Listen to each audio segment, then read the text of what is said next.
শেষ হচ্ছে নিমফুলের মধু ধারাবাহিক।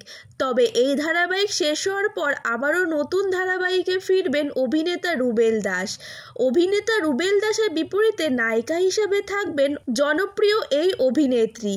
আসছে নতুন ধারাবাহিক। কোন ধারাবাহিক আসছে এবং নায়িকা হিসেবে কাকে দেখা যাবে সেটা জানতে হলে আজকের ভিডিওটা তোমাদের পুরোটা দেখতে হবে। তো হ্যালো বন্ধুরা, আমি Sayantika, welcome back to my channel TV বিনোদন বাংলা। বাংলা বিনোদন জগতে নানা রকম আপডেট পেতে আমার চ্যানেলটাকে সাবস্ক্রাইব করে রাখবেন। স্টার জলসা ও জি বাংলার একাধিক পুরনো ধারাবাহিক শেষ হওয়ার গুঞ্জন উঠেছে। এইসব গুঞ্জনের মধ্যে আরও একটি গুঞ্জন শোনা যাচ্ছিল, শেষ হতে চলেছে নাকি রুবেল দাস ও পল্লবী শর্মা অভিনীত ধারাবাহিক নিমফুলের মধু। তবে এই খবর আর গুঞ্জন নয়, খবর একদম পাক্কা।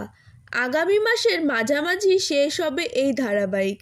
তবে ধারাবাহিক শেষ হলেও সদ্য বিবাহিত রুবেলের কিন্তু ছুটি নেই। নিমফুলের মধু শেষ হলেই নতুন ধারাবাহিক নিয়ে ফিরছেন রুবেল দাস। তবে নতুন ধারাবাহিকের নাম এখনও জানা যায়নি। এই নতুন ধারাবাহিকে রুবেলের বিপরীতে অভিনয় করবেন মধুরিমা চক্রবর্তী। গ্ল্যামার ওয়ার্ল্ডের সঙ্গে বহুদিন আগেই পরিচয় ঘটেছে মধুরিমার। মডেলিং করেন চুটিয়ে। তবে ধারাবাহিকে এই প্রথম অভিনয় তার। 2022 সালে পথ চলা শুরু হয়েছিল নিমফুলের মধুর। বাবু ও বাবুর মায়ের আইকনিক সংলাপ মন জয় করেছিলেন সকলের।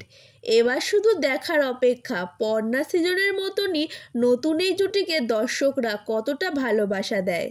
তো বন্ধুরা, তোমাদের প্রিয় সিজন অর্থাৎ রুবেল দাসের আবারও কামব্যাকের খবরটা পেয়ে তোমরা কতটা খুশি সেটা অবশ্যই কমেন্টে জানিও।